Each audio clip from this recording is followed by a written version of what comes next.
There's nothing like a presidential debate. It's live theater at its best and sometimes at its worst. Two candidates will take the stage on Thursday night at 9 o'clock, telecast by CNN, streamed by Max.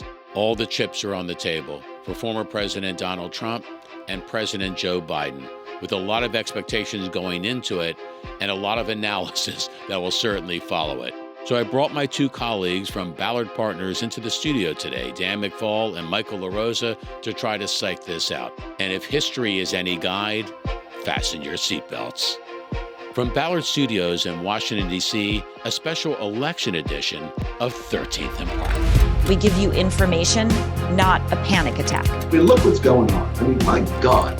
This was it. The kids were gonna die.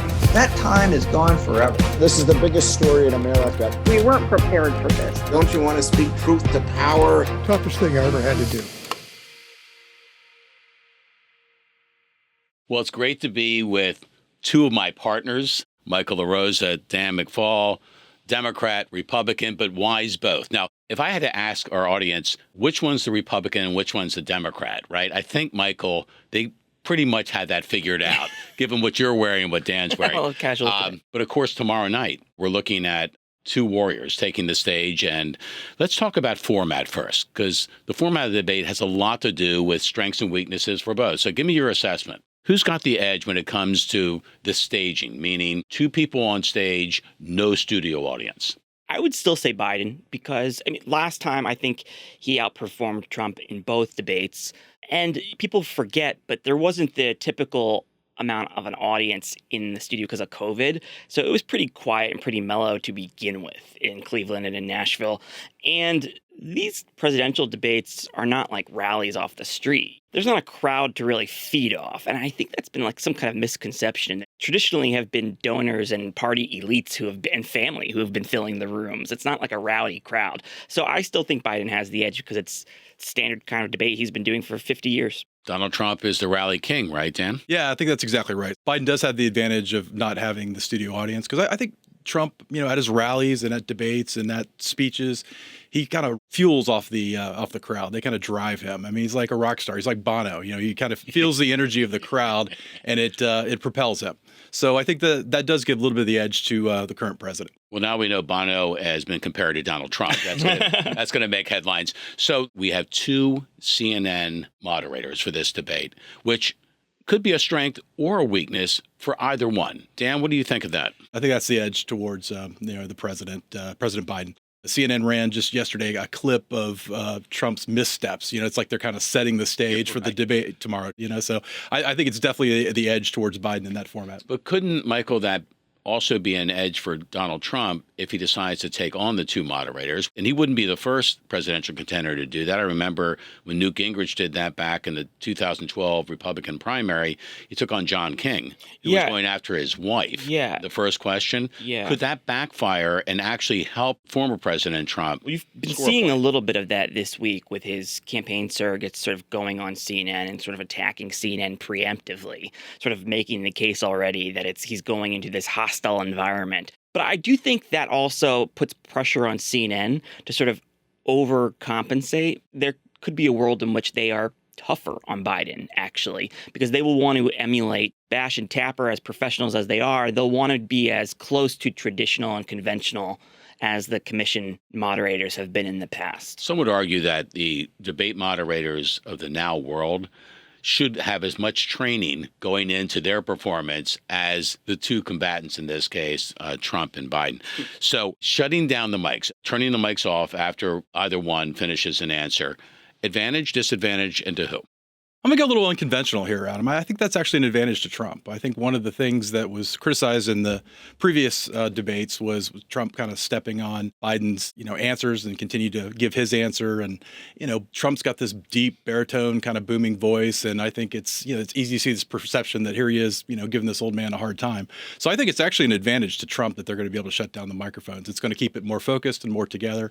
Clearly, the former president was delighting in the fact that President Biden would have to stand, right, for 90 minutes.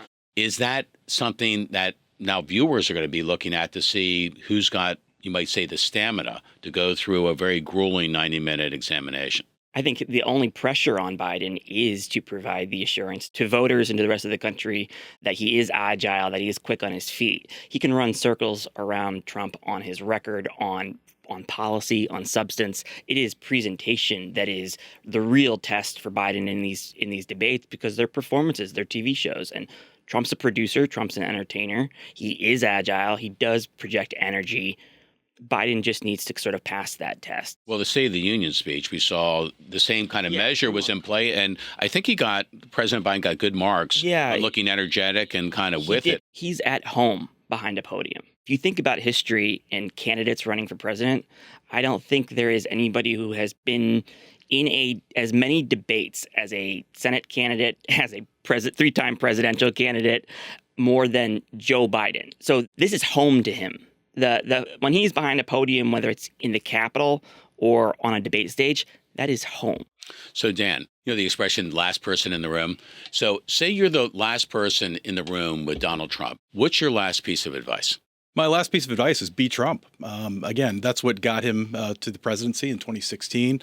It's what kept him popular and kept these rallies going throughout the Biden presidency. So don't deviate now. I mean, stay with what brought you, basically. Going back to the format of standing, one thing that's different from previous presidential debates is we got two super experienced debaters. President Biden, going back to when he was vice president, debating Paul Ryan, lots of experience there. Trump debating Hillary Clinton. You got very well-seasoned guys that are up here debating this. And I'll break with conventional wisdom one more time and say that the standing format is actually advantageous to Biden here, because I think it's really hard to fall asleep when you're standing up.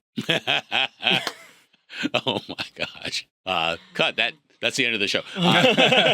Same question to you. You're walking President Biden onto stage. You had the last word to him to kind of give him that shot in the arm. What do you say? If it's just one piece of advice, the last thing I would say to him is smile and laugh, because he's older and he looks older than Trump. When his face is resting and he's buffering and thinking, he does tend to look older. And that's a total cosmetic thing, but it matters because debates are visual performances. And a lot of the pressure on Biden will not be on what he says. It's going to be on how he looks and how he says it.